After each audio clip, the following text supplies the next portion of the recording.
मुआशियात को इंग्लिश में कहते हैं इकनॉमिक्स। मुआशियात को इंग्लिश में कहते हैं इकनॉमिक्स, जबकि फ़न तामीर को कहते हैं आर्किटेक्चर।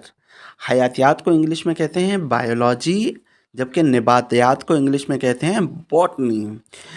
इल्म हैवानियात को इंग्लिश में कहते हैं ज़ूलॉजी, जबकि तबियात को इंग्लिश में कहते हैं फ़िज़िक्स।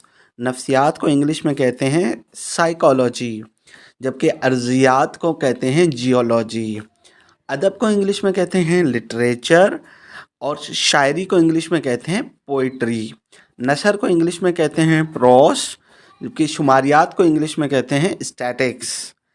तारीख़ को इंग्लिश में कहते हैं हिस्ट्री, जबकि आसार कदीमा को कहते हैं आर्कियोलॉजी। तो मैं एक मरतबा फिर रिपीट करता चलूँ।